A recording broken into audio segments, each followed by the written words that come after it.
और वो शुरू होने जा रही है, जो राहत साहब की पूरी जिंदगी बताएगी। और आप लोगों से मेरी गुजारिश है कि एक बार जोरदार ताली बजाइए। फिल्म आपके सामने पेश है, शुरू। ताली जोरदार नहीं है, राहत इंदौरी के शहर की ताली नहीं है, जोरदार ताली बजाइए।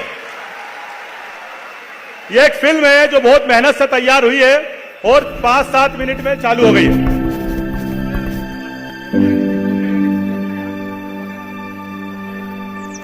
मेरे हुजरे में नहीं और कहीं पर रख दो, आसमां लाए हो, ले आओ जमीन पर रख दो। पेश हैं डॉक्टर जनाब राहत इंदौरी साहब। दवा, जहर, जाम, क्या क्या है, मैं आ गया हूं, बता इंतजाम क्या क्या है।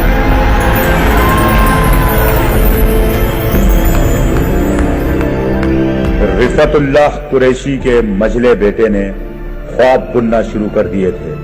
हालात ठीक नहीं थे, गुर्बत थी, तंग रास्ते थे, पर ख्वाब थे। पसीना था, मेहनत थी, लगन थी। उर्दू के कई अखबार रिसाले घर आया करते थे। बस यहीं से मैं गुजारिश करता हूं कि राहत कुरैशी का राहत इंदौरी करवट लेने लगा। मुझे बहुत सी जो चीजें बचपन की याद रही हैं, उनमें वो मकानात भी मुझे आज भी याद हैं कि जब मैं जमीन पर सोता था तो आसमान मेरी छप्पर से कहीं कहीं पेवन इसके नजर आते थे। तो मैंने ये इस तरीके की जिंदगी गुजारी थी अपने बचपन में। नयापुरा के सरकारी उर्दू स्कूल में कलम कागज से पहली मुलाकात हुई। शायद राहत इंदौरी के नन्हे कदमों का फैज है वही रानीपुरा आज भी शायरी का दीवाना है, और राहत इंदौरी का भी। किसने दस्तक दी ये दिल पर, कौन है? आप तो अंदर हैं, बाहर कौन है? रानीपुरा मेरे लिए बिल्कुल दिल्ली की जामा मस्जिद की सीढ़ियों की तरह था, जो वहां के बड़े लोग बैठते थे। इसलिए मैंने ये शेर कहा था कि मेरी दिल्ली मेरा रानीपुरा है, मेरी दिल्ली मेरा रानीपुरा है, गली में कुछ सुखनवर बैठते हैं।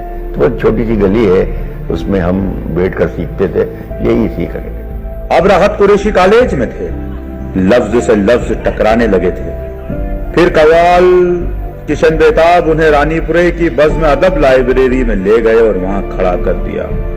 बज़्म अदब से आधी सदी पहले निकली आवाज आज हिंदुस्तान ही नहीं दुनिया में सुनाई दे रही है। सिर्फ मुशायरे का वकार नहीं है, उसकी पहचान बन गई है। कश्ती तेरा नसीब चमकदार कर दिया, कश्ती तेरा नसीब चमकदार कर दिया, इस पार के थपेड़ों ने उस पार कर दिया। दिलचस्पी क्योंकि मेरी लिखने पढ़ने में शुरू से बचपन से रही थी, तो वो मेरी दिलचस्पी का सामान था।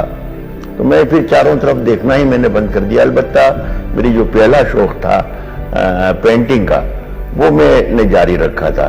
पेंटिंग कमर्शियल करता था, मेरा बिजनेस बन चुका था उस जमाने में। असल में शायरी और पेंटिंग मैं समझता हूँ ये दोनों जुड़वा बहने हैं। किसी की एक लाइन है कि हर आदमी में होते हैं 10-20 आदमी, तो मेरे अंदर भी वो दोनों एक साथ पल रहे थे और एक साथ परवरिश पा रहे थे। तो ये दोनों एक साथ पल रहे थे और ये दोनों बरसों तक साथ रहे और बड़ा समझौता रहा, बड़ा कॉम्बिनेशन रहा, कोई लड़ाई झगड़ा नहीं हुआ।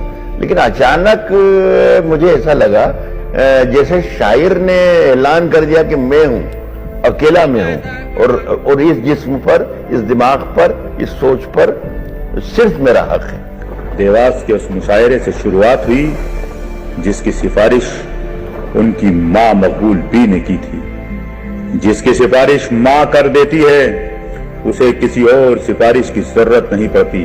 वहां पर उस वक्त के हिंदुस्तान के जो टॉपर्स थे, बड़े शायर थे, वहां मैंने उनके बीच मुशायरा पढ़ा। उस जमाने में मेरे परिचय में, मेरे तारुफ में सिर्फ इतना कहा कि लीजिए सुनिए जनाबे राहत को।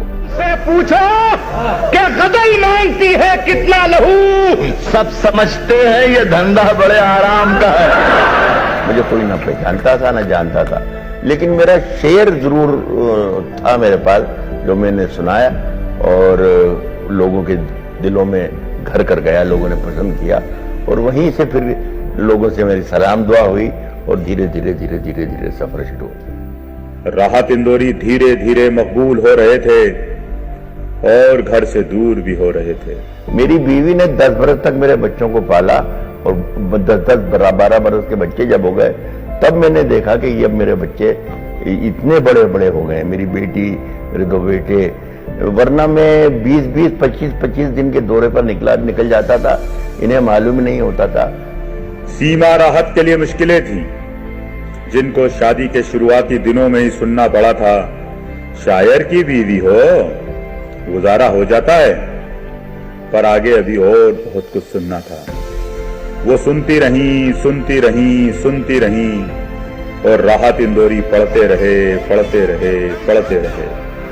हमारे सर की फटी टोपियों पे तंज न कर, हमारे ताज अजायब घरों में रखे। क्या कहने, हिंदुस्तान ही नहीं दुनिया भर में उनके शेर गूंज रहे थे, छाती ठोक कर कह रहे थे, बोल रहे थे, किसी की उन्हें परवाह नहीं थी, ना ही कहने से चूक रहे थे। जो नहीं होगा वो अखबार में आ जाएगा और चोर उचक्कों की करो कद्र के मालूम नहीं, चोर उचक्कों की करो कद्र के मालूम नहीं, तो हम सब कौन सी सरकार में आ जाएगा। वक्त के बड़े बड़े सूरमाओं के सामने उन्होंने अपनी बात कही और ऐसी कही कई बार हंगामा हो गया। लाल किले पर पढ़ने से उन्हें रोक दिया गया, नेता उनकी मजलिसों से, उनके मुशायरों से उठकर भागने लगे, पर वो बोलते रहे और अभी भी बोल रहे हैं। सभी का खून है शामिल, हिंदू, मुस्लिम, सिख, ईसाई, सभी का खून है शामिल यहाँ की मिट्टी में। किसी के बाप का हिंदुस्तान थोड़ी है।